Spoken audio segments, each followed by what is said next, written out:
Wow.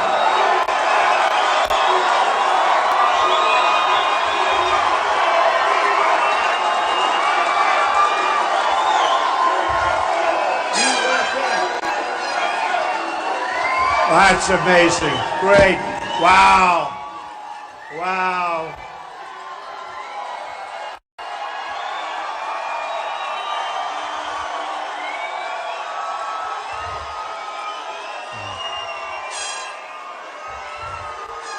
Beautiful. Thank you. Thank you. Man, this is something special. You know, I said to all of my managers, I just want to do it here. I said, you may not be able to get the cars here. I don't care. The place is 100% full. And I know a lot of you had to walk a long distance. To have you here is great. Thank you. Thank you. Unbelievable. You know, thank you. I want to start by thanking the fire department. They have a lot of people in here, I have to tell you. And I want to really thank the fire department and the police. And they're here someplace. Hey, fellas, come up here. Come up. Come up here. Come here. Get up here. These guys have been so incredible today with the traffic and everything. And I just want to thank our police department. They have been absolutely incredible. Look at these guys. Look at these guys.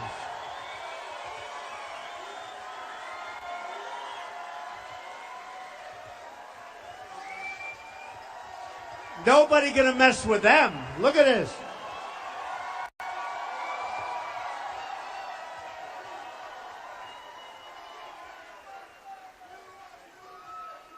Thank you very much, fellas. They don't want to leave the stage. They'll never leave. And the fire department, likewise, they've been incredible. So thank you very much. You know, what a crowd. Is there nothing like Miami? Nothing. Nothing. Nothing like Miami. Incredible. So, when I was a little boy, my father always loved Doral. Always.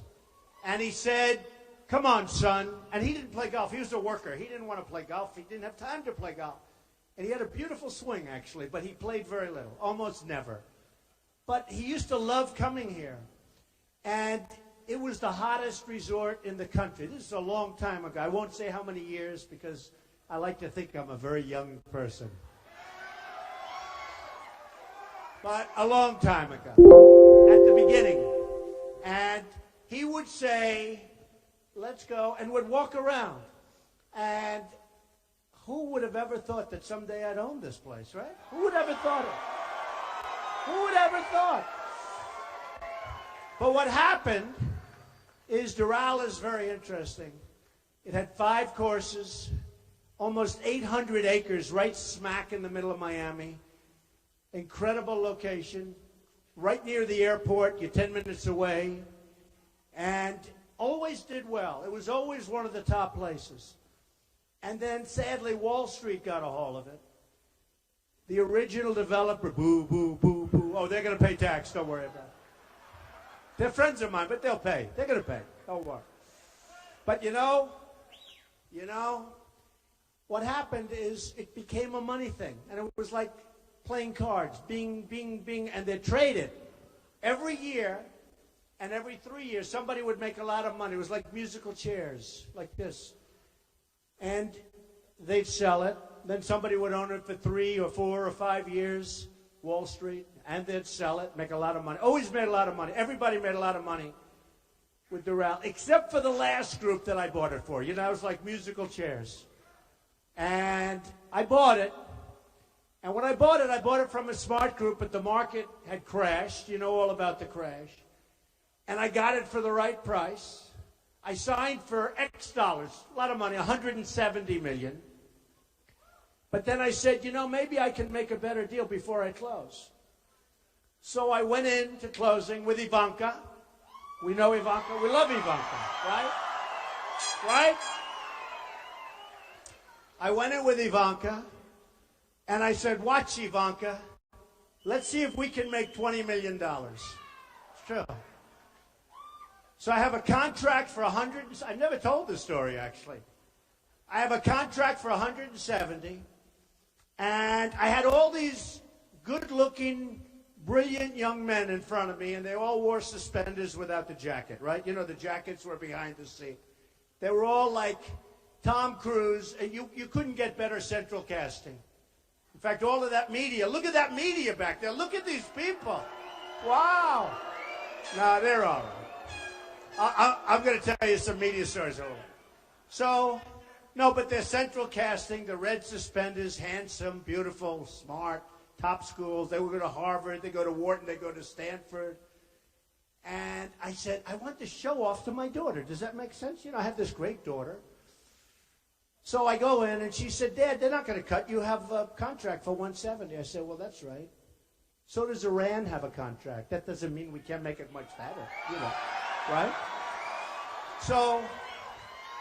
So what happens, I tell these guys, there's no way I'm paying $170 million. I'm not doing it. I'm not doing it. They said, you have to pay it. You have to pay it. Beautiful guys, you have to pay it. You really have to. And I said, there's no way. That's all right.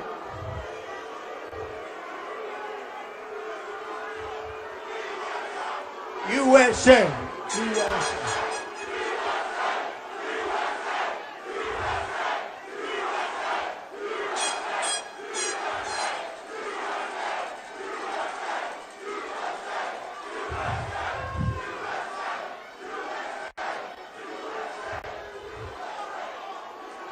Don't hurt him. Don't hurt him.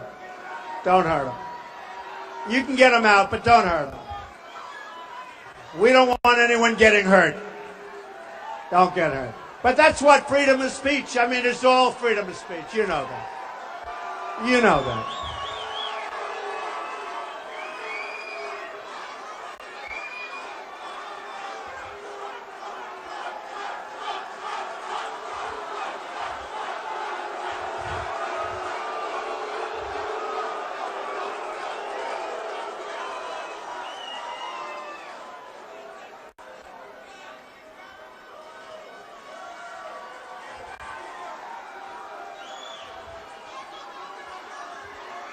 Great.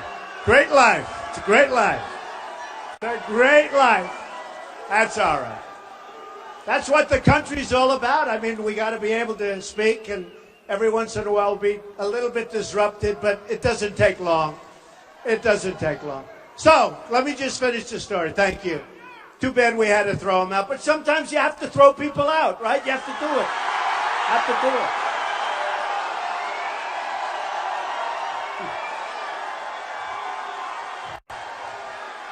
Look at that sign.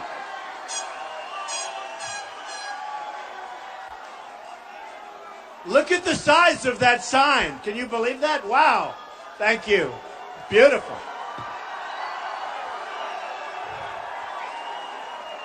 I think I'll tell my people, let's bring that home. And by the way, we have plenty of time tonight. I'm here all night. You know, tomorrow night we're in Jacksonville, Florida. We have at least 15,000 people, probably 20,000 people tomorrow night.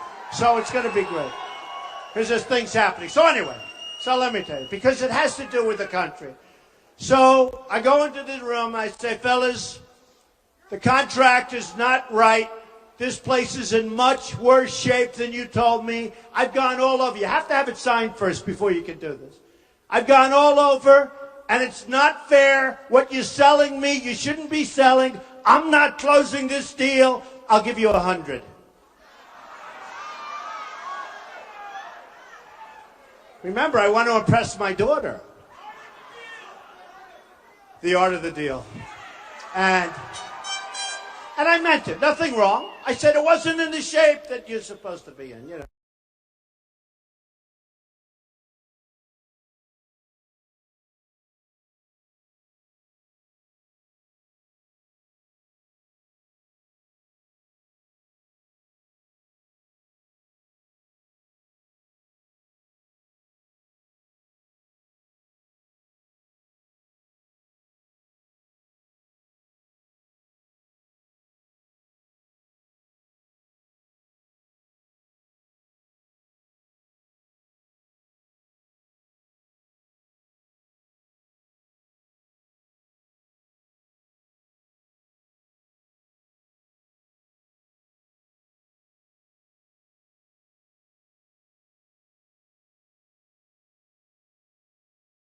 Legendary place. And the decision was, do we fix it? Do we fix it?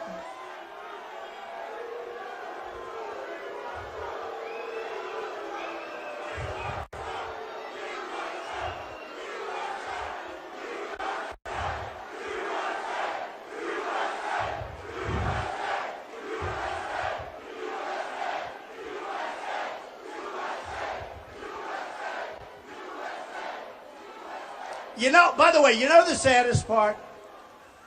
You have people like that. There's a total of probably 3 over there and 5 over there. And they'll be the story tomorrow, not the thousands of people that love our country. Amazing. It's amazing. No. The sad part, I had an incident like this 2 weeks ago. We had 9,000 people in an arena. And we had 5 people protesting. They became the story. It's too bad. All right, they're gone. You know, we'll have little pockets. But it is a shame. I mean, it just shows. So we have thousands of people, and you'll have 3 or 4 people protest, and tomorrow morning, protesters at Trump. It's one of them. So then I had a decision to make. And the decision was, do we give it the B job, the C job, the A job? What do we do? And we gave it the A+ job. And we built something that we love. We built something that we love. Really love. And what happened, I'll let them get out. Go ahead, get them out.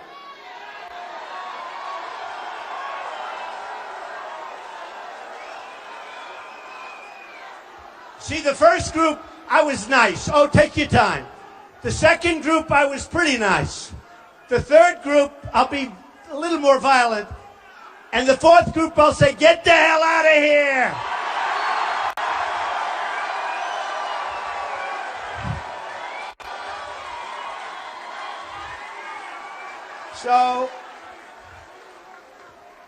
So I had to make a decision.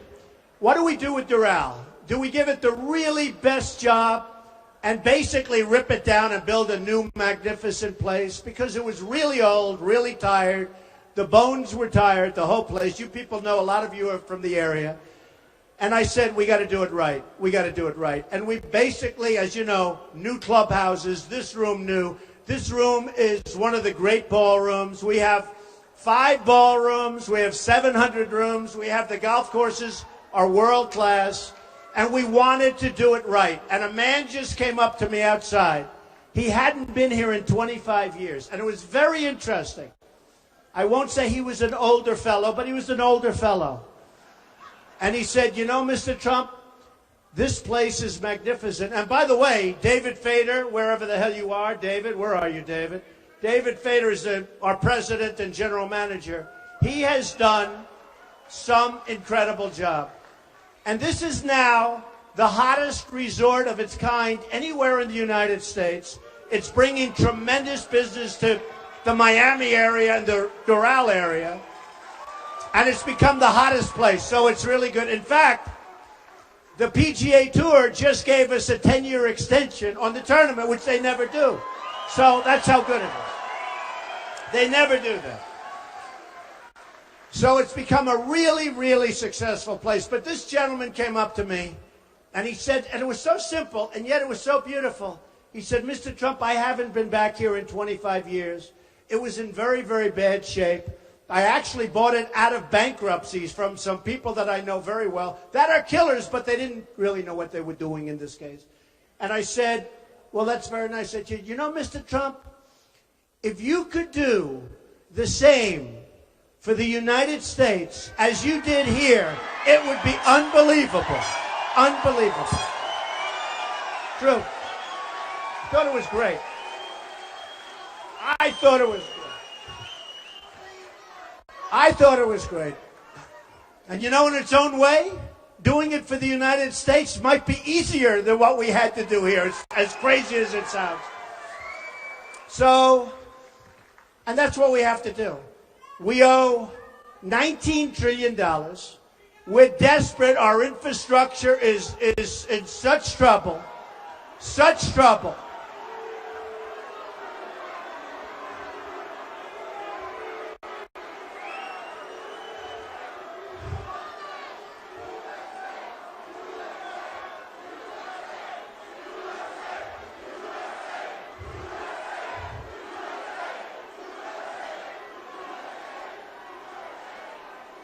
Hey,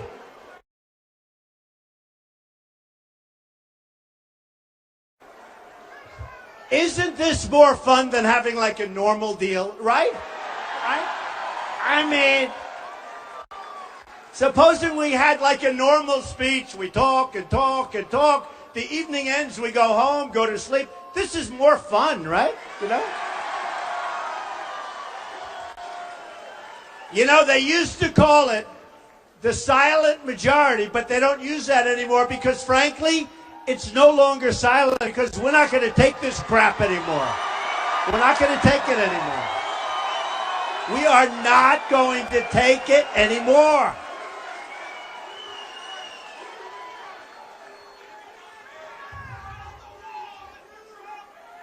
So, it is true. You know, for years you haven't heard that term silent majority. I don't know, it was a long time ago and people thought it was politically incorrect. And I started using it, but then I started realizing, honestly, it's not silent. There's nothing silent. Everywhere I go, we have the biggest crowds. I mean, we left Oklahoma 20,000. Dallas, Texas, Mark Cuban's Arena where the Mavericks play. We had 20,000. Mobile, Alabama, 35,000. I go to Iowa. I go to New Hampshire. No matter where, South Carolina, unbelievable crowds all over. And there's love in the room. There's just love in the room. It's incredible. It's incredible. And you know, and there's nothing silent about it. We're sick and tired of incompetent people running our government.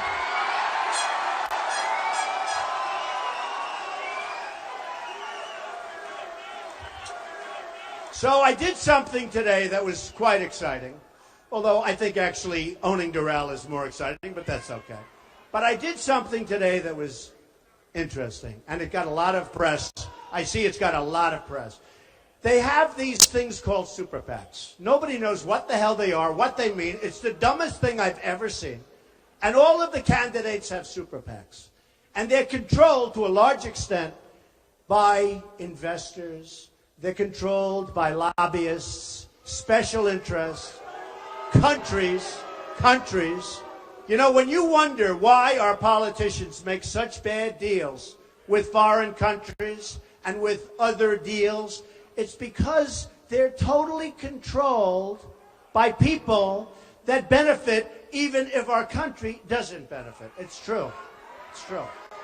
And the super PACs are a disaster. You have Jeb Bush. Did anybody ever hear of Jeb Bush? Yeah.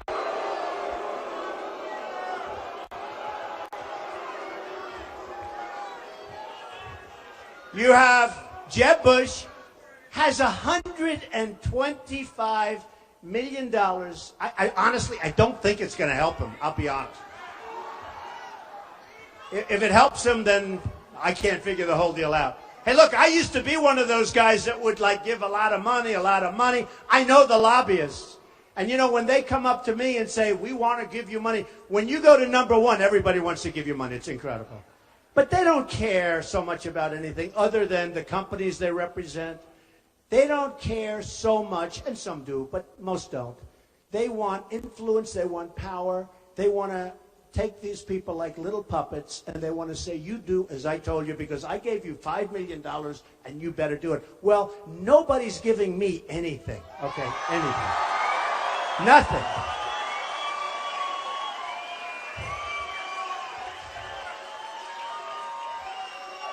And so what happened is I noticed over the last couple of weeks, everybody's forming a Trump super PAC. I'm not forming. They're all over the place. I thought we had 4. Then I heard we had 5. Then I heard we had 8. Then I heard we had 9 or 10. Now, I don't know. Are they good or is it a scam? Because, you know, some of them, seriously, some of them I assume are like legitimate people. They love Trump. They want to do things. They'll go and do whatever they're supposed to do. And you don't talk to them. You know, they're supposed to be like independent. And others, I would imagine they probably pay themselves salaries. And who the hell knows what happens with all the money? So we did something today. That was all I know is I haven't gotten any of this money. None of it. I feel guilty about that. I feel a little foolish, actually. And we wrote notices and notifications, sent them all to the government, to the people, to everybody, that we don't want super PACs, that we don't want anything to do with them, to close them up ideally, hopefully to give the money back, whatever money's raised. I mean, I saw the other day in one of the programs, two young, nice-looking guys, big fans of Trump, I think, and they opened an Art of the Deal. I think it's called the Art of the Deal Super PAC, after my book, right? And by the way, we're having a new book come out on November 3rd. I think it's going to be great. I think it's going to be great. But the Art of the Deal Super PAC. And they look very good. And they talked about we love Trump, where they're going to do this. And, you know, probably it's true. I don't want to take any chance. I don't want it. I don't want any help. I don't want... The one thing we do, people send in small donations, like small ones. For a woman, $7.50 with about a 4-page letter. Another woman, $50, $30, $90, $250.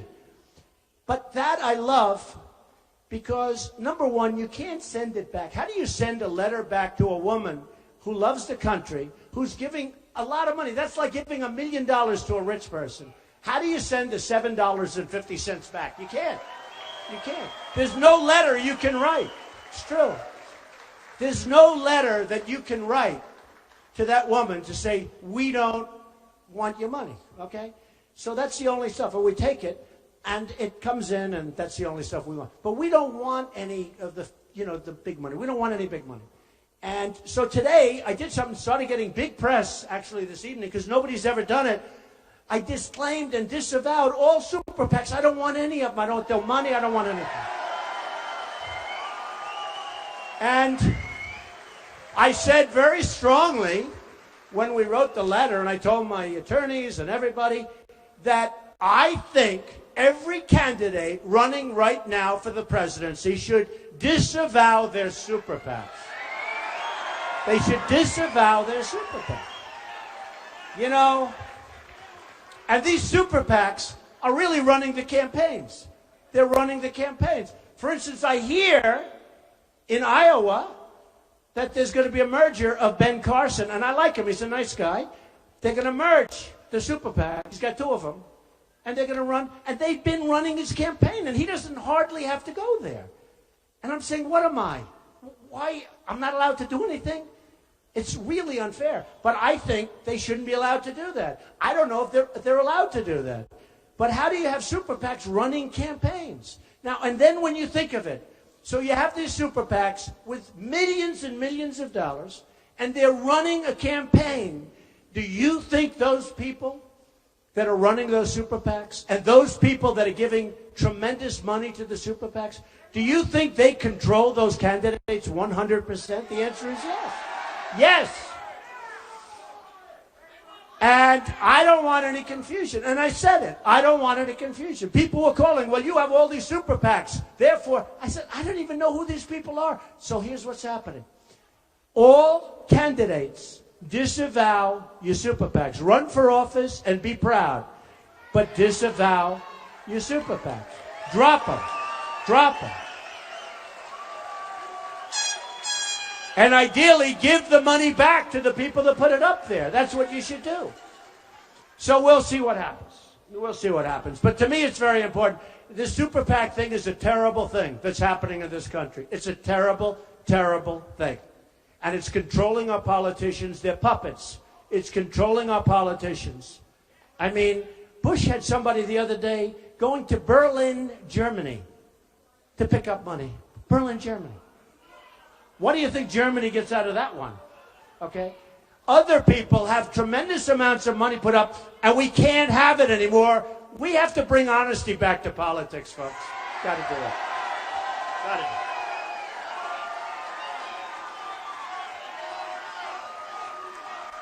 So,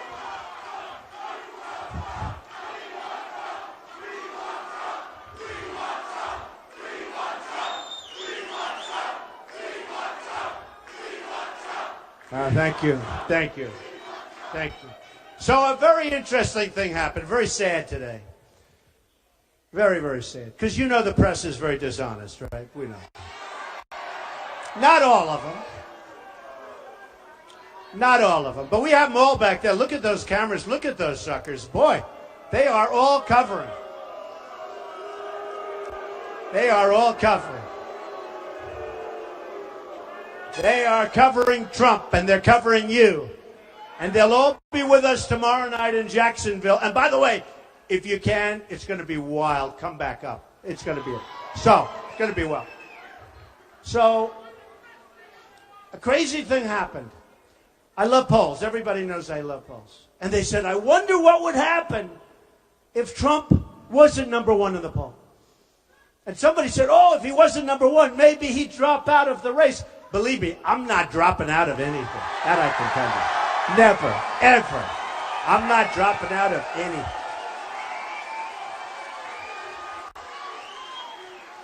So, poll came out, big one, ABC Washington Post, that has me killing everybody. It's a national poll. That was on Friday. We're killing 32. Think of it. 32. You notice every week I started at 3.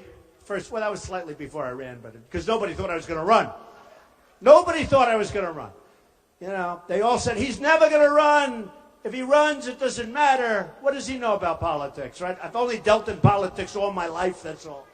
But, so it started at 3, it went to 8, went to 12, went to 16, went to... Now, as of Friday, nationally, 32, and then another one came out. Another one came out last week. Reuters, listen to this one, 33 to 15. 15. 15 is Ben Carson. He's in second place. But they kept saying, oh, if Trump ever loses, because you know what? I mean, I'm getting spoiled. From the time I ran and from the time I went up, when I was at 12, they said, all right, he's peaked. He's peaked. You know, you're hearing the same crap, right? Then it goes to 16, 17 the next week. Well, that's his plateau. He's plateaued. The word plateau, they love that word. So he's plateaued. Then the next week it went to 21. Well, that's it. That's it. By the way, 21's not bad when you have 17 people, right? 21. You know, if I'm a card player, I will rest on 21 with 17 people. I'm not losing. So I was number 1 at 21. Then it went to 25. Oh, this is it. You know, these talking heads. These are among the dumbest human beings I've ever seen. I swear. Some of them are good. And some of them are coming along. I mean, some of them were so terrible and so nasty, and now they're coming along. They're becoming like, I don't know about fans, but they're saying, a poll just came out, we're 81% to win. I mean, can you believe it? I didn't know that. 81%. Who would have thought this? Rasmussen. The Rasmussen, I'm walking up here, and one of my people stopped me. I said, excuse me, I got to make a speech. Oh, no, I'd like to talk to you. I said, what do you want to talk about? They're introducing me. And Rasmussen just said, nationally, I'm beating Hillary. Just came out. Just came out. Hey, what's the beat?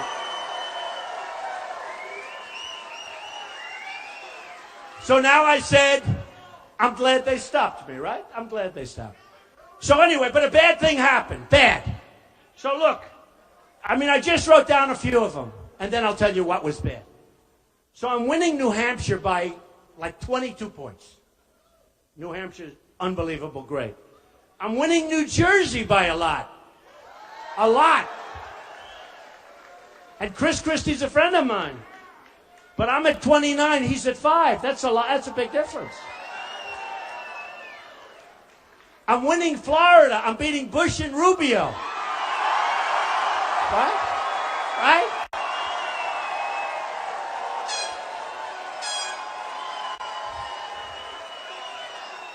I'm winning Nevada by a fortune, but here's what I like the best. Nevada, tremendous Hispanic population. I'm winning with the Hispanics. Big. Winning with the Hispanics. And I keep telling everybody, I'm going to win with the Hispanics. I say it to everybody. I love the Hispanics. I have thousands of Hispanics. Thank you. I love you too. I love you too. True. I have thousands of Hispanics working for me all over. At this place, I have, 1,800, 1,900 employees and many Hispanics. They're unbelievable people, unbelievable workers. I love them. I love them. I love them. And they know, they're smart. They know I'm bringing jobs back from China, from Japan, from all these countries. I'm bringing them back. And nobody else can do that. I know the people I'm running against, including Hillary. No, they can't do that. They can't do that. They can't do that. I mean, honestly, Ben Carson cannot do that, folks. I hate to tell you. Cannot do it. Can't do it. They're not going to do it. So here's the story. So winning in Florida, winning in Texas, okay? Winning in Texas, big. Winning in South Carolina, winning in North Carolina. Winning in Ohio against Kasich, which is interesting. And he's a good man. He's a good man, but I'm winning in Ohio against Kasich. I'm winning in Massachusetts. Listen to this one. This is one I love. Maybe, I don't even know why. Massachusetts. I'm at 48. 48. 48. And second place is 12. Boy, I'm going to have to do a really, really bad crash to blow that one. So, what happens? Let me give you the bad news, right? And this has been going on now for 100 days. Did you they were celebrating on television. 100 days on the top of every poll. Think of it.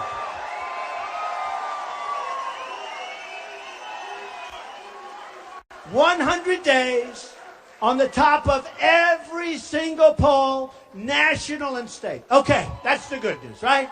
Let me give you the bad news.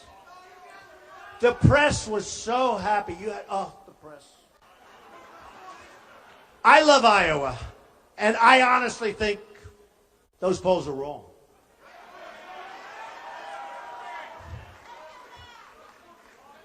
I'm Presbyterian. I'm a great Christian. True. True. They say in the poll, I'm the best leader. They say in the poll, I'm the best on the economy by far. It's not like by two, it's like by triple. How important is the economy, right? Remember, it's the economy. Remember that? It's the economy, stupid. I mean, it's the economy. So I'm leading on the economy. I'm leading with men, big league. I'm not doing as well with women. Will you help me? What's going on? What is...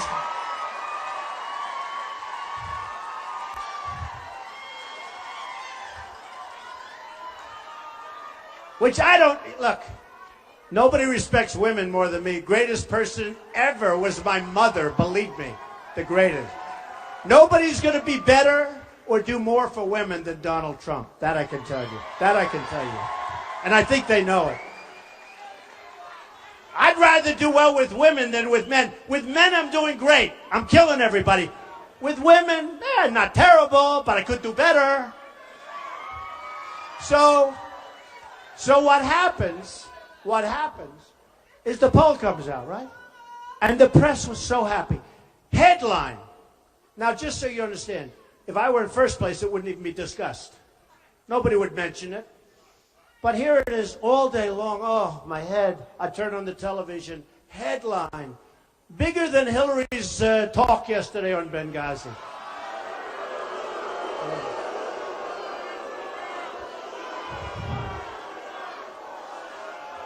So headline. Here's the headline. Headline. The biggest story. You see it. Am I right? Trump falls to second place in Iowa. I said, no way.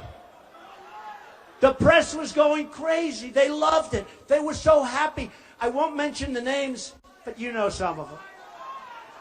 You know some of them. We have a breaking story. Donald Trump has fallen to second place behind Ben Carson.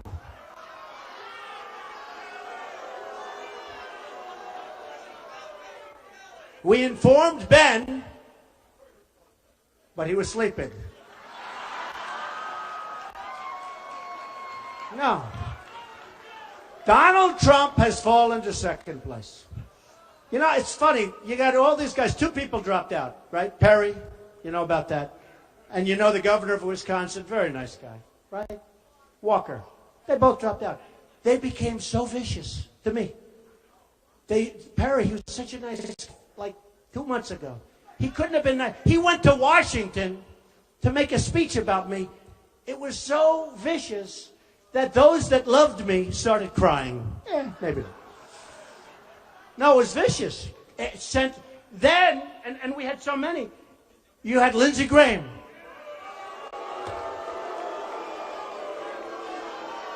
I don't even know the guy. The only time I know him is when he calls me constantly asking for campaign contributions.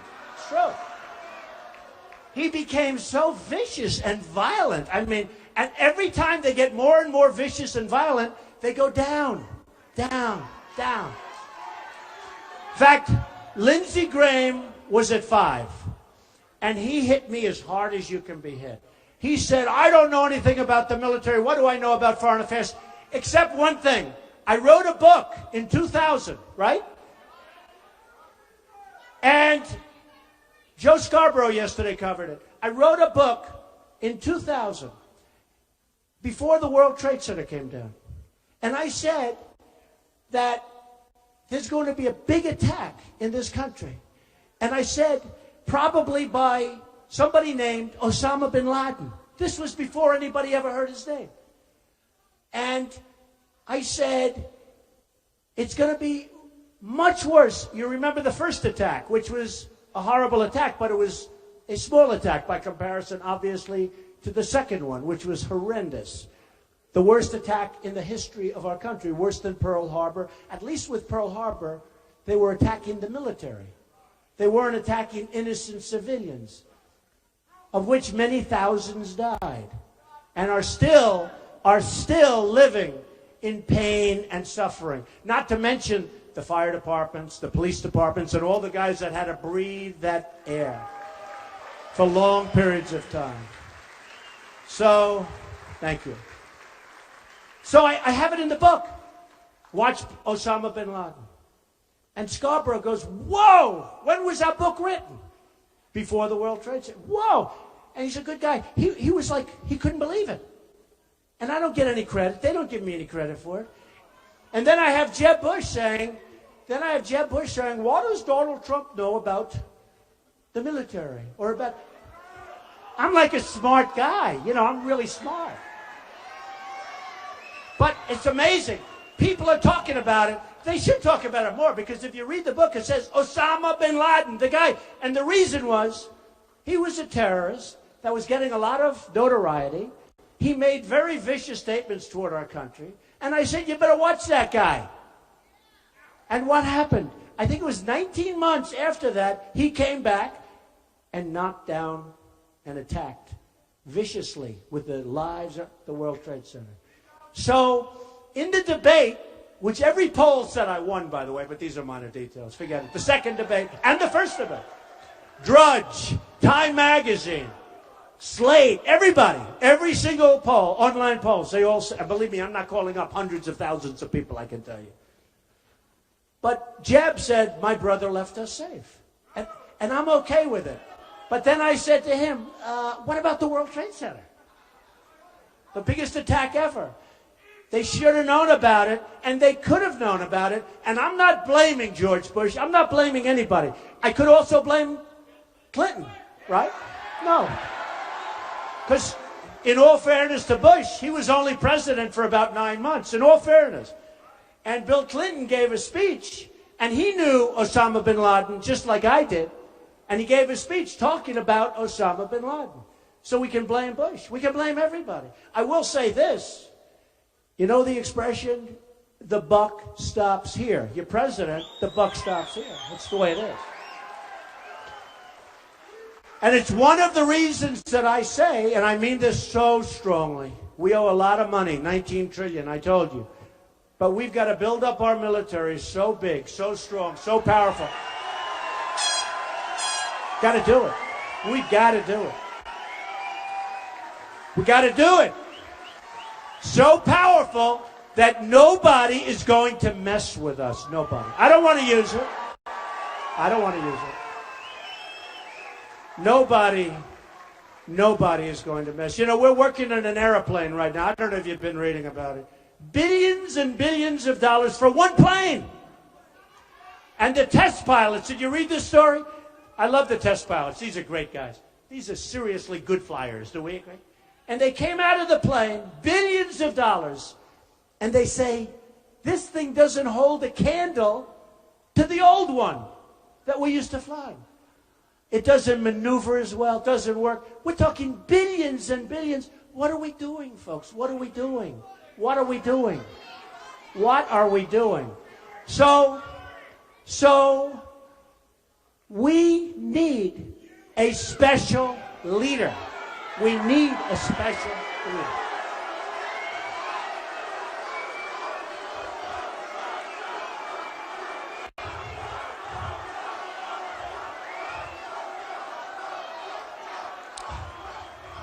We need a special leader. So let me just say. So the headlines blared. I don't believe those polls, by the way, because both of those pollsters do not like me. I'm telling you. Now, I'm not saying anything that goes on illicitly with polling, okay? I would never, ever say that. But both of those polling groups do not like me at all. And I disagree. I don't believe it. I was just interviewed. Where is Jake Tapper? Is he here? Jake. Where's Jake? What happened to Jake? No, he's a good man. He just interviewed me. Watch me. 9 o'clock. Sunday morning, Jake Tapper on CNN. What the hell happened to Jake? He's here someplace. He's here someplace. He's a good man. Oh. He's maybe shy. But he's here some. But it's good. It's 9 o'clock on Sunday morning, CNN. But I think we're going to do great in Iowa. I think we're going to do really great. But here's the story. I have never seen such press. I mean, my wife called. She said, "Are you okay, darling? How bad is it? How bad is it?" They made it sound like it's the greatest defeat in history. The part is if I won it, it wouldn't have even been mentioned. It wouldn't be a story. But then I said to myself, look, I have to talk. I'm going to be nice. I'm going to be nice because I have to talk about it. Ben Carson, thank you. Ben Carson is the one that's leading Iowa, supposedly. Okay? And I said, I got to talk about him. A friend of mine who happens to be a great, great athlete. He happens to be African American. He calls himself black. He said, "I'm black." I said, "I can't say that. It's not politically correct." It's true. He said, "Donald, you're the greatest trash talker that ever lived." And I never thought, he says this to me. He said, "And I never thought I'd say it about a white guy." Can you believe this? And I said, I don't know if that's true or not, because I refuse to acknowledge. He said, when you said low energy for Bush, you defined him so incredibly. It was over. He can have $125 million in the bank, Donald. It's over. It was just defined. But I said, but Ben Carson is super low energy, right? It's super. He's super low. Super low energy. We need tremendous energy. We need tremendous energy.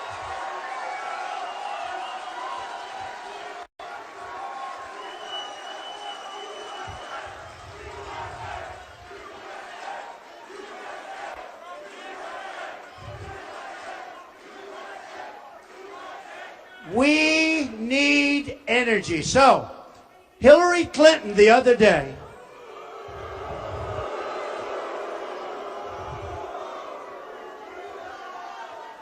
she said, "I don't like Donald Trump's tone. I don't like his tone. Tone. Can you imagine my tone? My tone. Think of it. She doesn't like my tone. We have people, they're Christians, and their heads are being chopped off in the Middle East. We have people that are dying by the thousands all over this country. We have people that are being drowned in cages. It hasn't been like this since medieval times, it's true. Who would ever think? And she's talking about my tone. Think of it. Think of it. Think of it. We have to be politically correct. So they can chop off the heads of an American Christian, and we can't waterboard. It's not fair. No, it's not fair. No, think of it. Think of how crazy and how lopsided our country has become. Think of what's going on. Think of what's going on. Think of why we're not respected. Think about Sergeant Bergdahl, a traitor. A traitor. Think of it. He's a dirty, rotten traitor. 6 people died going after him. They died. 6 young, incredible, brave people died. The deal is, we get Traitor Bergdahl. They get 5 of the best people that they have, that they've been after for 10 years. They get 5 killers that are right now leading and back on the battlefield, trying to kill everybody, including you. And we get Bergdahl, a traitor. Okay? We get Bergdahl. And then, 2 days ago it came out that Bergdahl, they don't want to put him in jail. You know, in the old days, boom, firing squad. No, it's true.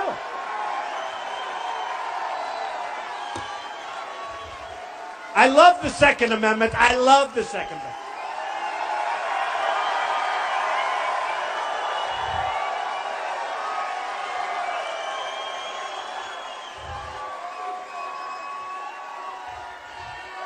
So 2 days ago, it comes out that Sergeant Bergdahl won't even have to go to jail.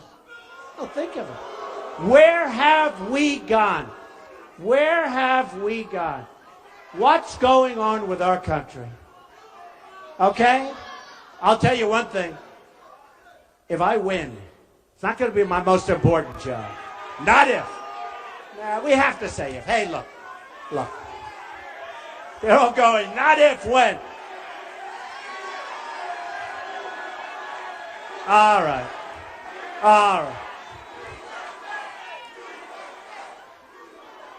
Okay, I have a, you know what? The word should be if, but you know what? They're going crazy up here. They're saying when. So when? Okay, when? When?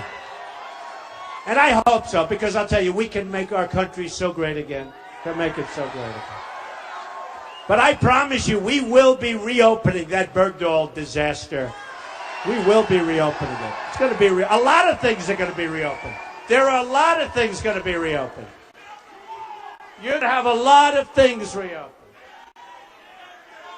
So I went to my people, and just like Doral, I got it for $170. Everyone thinks it's done. I say, let's make it $150. They say, how can you do that? You signed a contract. I did, but the place, just like that, we have deals with China that are done. Somebody said, well, they're signed. I said, that's okay. They violated every deal we ever made. No, they violated. That means they're in default. That means they're in default, okay? So I said to my people 2 weeks ago, I said, go back and tell me what is our trade imbalance with, I picked 3 countries, China, Japan, and Mexico. I just want to find out. I'm just curious. So Mexico, and I love Mexico, and I love the Mexican people, but their leaders are too smart for our leaders. Our leaders are so stupid. They're so stupid. So with Mexico, we lose about $45 billion a year. Would you say that's a lot? But that's okay, because that's peanuts compared. Wait till you hear. Japan, we have an imbalance of $70 billion a year. 70 billion. 70 billion. It's most people don't even know what that is. What does it mean? The number is so massive It's not even recoverable. But I can recover. Believe me. But here's the beauty. And I love China. They buy my apartments. They give me $25 million. I do them like hotcakes. But China is the most unfair because, well, Japan's right there. You know, Japan sells those. They just devalued the hell out of their currency. You saw that, Japan. But China gave the biggest, greatest devaluation in the last 2 decades, meaning 20 years. The biggest devaluation. So I said, what's the trade imbalance? They told me Mexico first. I said, wow, that's a lot of money. Then they said Japan. I said, wow, that's even more money. I said, give it to me with China. Almost $400 billion a year we lose. How stupid are we? We should be ashamed of ourselves. How stupid are we? And I don't blame China. I don't blame them at all. I have friends from China. They used to come up and see me and say, oh, Donald, we can't believe that we get away with this. It's unbelievable, you people. They are incompetent. Then I said, I'm running for president. They called me, no, we were only kidding. You're actually, it's amazing. They had no idea I'd be revealing their conversation. They can't even believe they get away. First of all, when China sends us their goods, there's no tax, there's no nothing. When we send China, number one, they won't accept them. If they do accept them, they have massive taxes and tariffs. It's a one-way street. It's a one-way street. A friend of mine, great manufacturer, can't get his goods in. He manufactures great stuff. Can't get his goods in China. It calls me. I can't deal with these people. Then finally he gets them in. They charged him a tax that was so high, I can't tell you because nobody's going to believe how high it was. These are smart people. But I have people that are smarter. I have people. Yeah. I have people. I mean, I have some of the great business people. They're all calling me. These guys, friends of mine, some enemies. I even have enemies calling. I have guys that are so smart, and some I don't like. Some I can't stand. Some are horrible people. Actually, I know one that's so bad as a human being. He's the worst human being I've ever met, but he's an unbelievable negotiator. I said, Irving, come on, you're going with us. And these are wealthy people. These are really wealthy people. And they're all calling me. They all want to get involved. I have a great guy, really great businessman, great everything. Carl Icahn. He called, I want to get involved, I want to help. He doesn't want money. He doesn't want a salary. You know, all these people representing us, they want salary. They give $2,000 to somebody, and now they're supposed to be paid for the next 8 years by some stupid politician. Okay? No. Carl Icahn wants to represent the country for nothing. Now, if I say, and he's a great guy, and I don't care if he's a great guy, but I don't care. Because I have others that aren't great guys, but they're great at what they do. I know the great ones, I know the bad ones, I know the guys that are overrated. You got some overrated. You got some that are highly overrated. I won't use them. I have some that nobody ever heard of that are better than all of them. They're great. We have the most talented people there are. This isn't going to be political. This isn't going to be political hacks. Now, if I tell Carl, go watch over China for me, Carl. Just watch over China. Trust me, good things are going to happen for us. Believe me. Really good things are going to happen. I mean, we have a thing right now going on. It's called corporate inversion. Nobody knows what it is, but companies have trillions of dollars in other countries.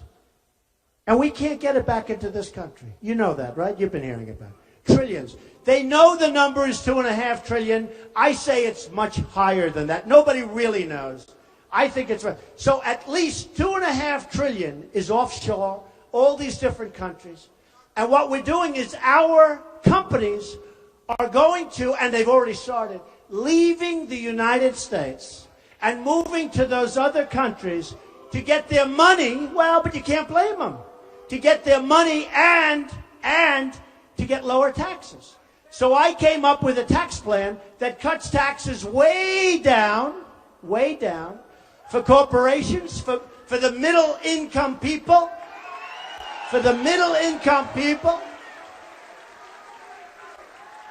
of which we don't have too many in this room, I can tell you. They're all upper middle income people and upper people. But for the middle income people, because the middle class in this country has been totally forgotten about. It's been totally forgotten about. So we're cutting corporate taxes. We're cutting taxes for the middle income. We're cutting a lot of things like carried interest. These guys, you know, the hedge fund guys, they pick a stock. If it goes up, they're geniuses, they make a fortune. If it goes down, they find another job, okay? A lot of it's luck. So what happens is the Democrats and the Republicans both agree that we should bring them up. Who cannot agree? For 3.5 years they've agreed, and they still can't make a deal. It's gridlock in Washington. It's lack of leadership in Washington, and we're going to stop it. We're going to stop it, okay? We're going to stop it. The other day, and it's going to be amazing, we're going to have a really dynamic country. The other day, I watched a general being interviewed. And I said to a group before, why the hell is a general being interviewed on television? I don't want my generals being interviewed. I don't want them telling what we're doing, where we're going. Can you imagine General George Patton, who used to walk in a room with blood pouring out of his eyes? Do you think this guy's going to be interviewed on CNN? I don't think so. I mean, I'm watching this general be interviewed. And the first thing is that, and I love great generals. I love General MacArthur. You know, to this day, he had the highest marks. I'm a big fan of academics, believe it or not. But he had the highest marks in the history of West Point. Highest average. That's a, smart guy. In fact, his biggest problem is he hated to listen to Dwight Eisenhower because Dwight, who was a great guy, but he was at the lower part of his class, and MacArthur was the smartest guy probably ever at West Point, at least according to academics. And he couldn't believe that he had to take orders from Ike. I mean, there's so many interesting stories. But could you imagine General Douglas MacArthur being on television saying the following? The question was by a very good man asking the questions, said, what do you think of ISIS? Can we win? And the general looked at him and said, oh, it's going to be very tough. It's going to be very, very tough. I don't know. It's going to take a very, very long time. And I looked at this guy and I said, number one, he's a weak person. I'm very good. Deals aren't deals. Deals are people. When you do deals, it's people, not deals. Everybody always says, deals are people. Remember it. I tell kids, deals are not deals. Deals are people. But I looked at this general. I said, I don't want him. I don't want him. I will find the smartest, and smart is very important, toughest. We got rid of a very smart one. I'm not going to mention names. But we got rid of a guy, remember? Because he was using foul language to a magazine. He was tough and mean and nasty. And the troops really, and we got rid of him because he was tough. I will find the General MacArthur. I will find the General George Patton. We got him. We got him. They may not be politically correct. Who cares? Who cares? But we're going to find them. And we're going to clean things up, and we're going to have a great country again. We're going to have a great, and respected. We're going to have a respected country. So, we have a lot to do. We will build the wall. We will build the wall. We have no choice. And by the way, people will come into our country, but they're going to come in legally. Legally.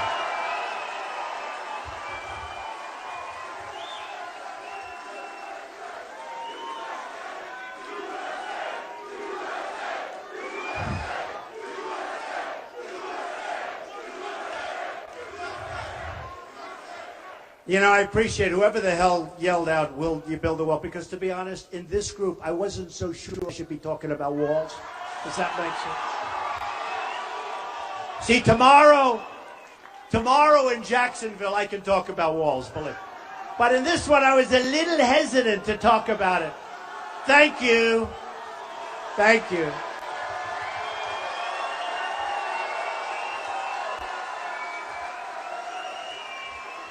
By the way, and I say this all the time, and people bear it out, a radio host, Hispanic show in New York, said, you know, he was interviewed 2 weeks ago, he said, you know, my audience is all Hispanic. They love Trump. They love Trump. And let me tell you, who wants to stop illegal immigration more than anybody? The Hispanics that are in our country legally. It's true. It's true.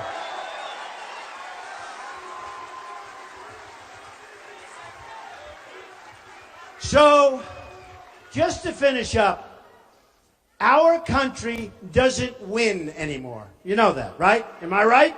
We don't win. When was the last time we had victory? We lose with China on trade. We lose with ISIS. We lose with Iraq. We don't know what we're doing. Iran just made the single greatest contract I have ever seen anybody make.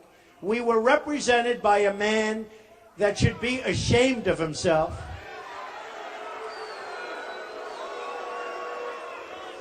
A man, Secretary Kerry, that should get the hell off a bicycle.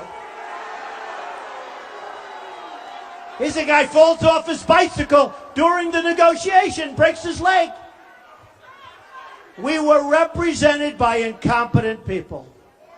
And it's not going to happen anymore, folks. It's not going to happen anymore. And let me tell you something. If and when I win,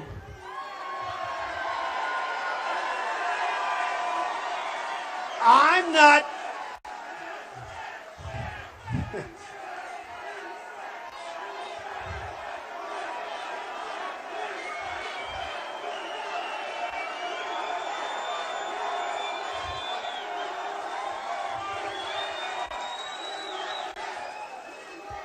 So, if and when I win, we are going to have so many victories. It's going to be so nice. It's going to be so nice. We're going to win on trade. We're going to win at everything. We're going to terminate Obamacare. We're going to terminate it. It's going to be terminated. It's going to be replaced with something much better and much less expensive for you and for the country. Let me tell you, Obamacare was a dream for the insurance companies. They'd made a fortune with Obamacare. They'd made a fortune. And your premiums are up 40%, 50%, 55%. Your deductibles are through the roof. You'll never even be able to use it. It is so bad. We're going to repeal it and replace it with something great. Great.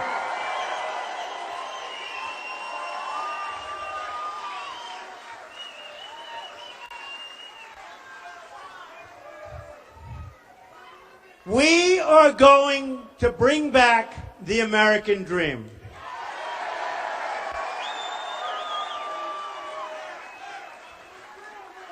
And this is as sure as you're standing here tonight, and look around, folks, because this is a movement. This is something very special, and it's happening all over the country, not just here in Miami. It's happening all over the country. You'll see it tomorrow in Jacksonville. It happens all over the country. We are going to make America great again.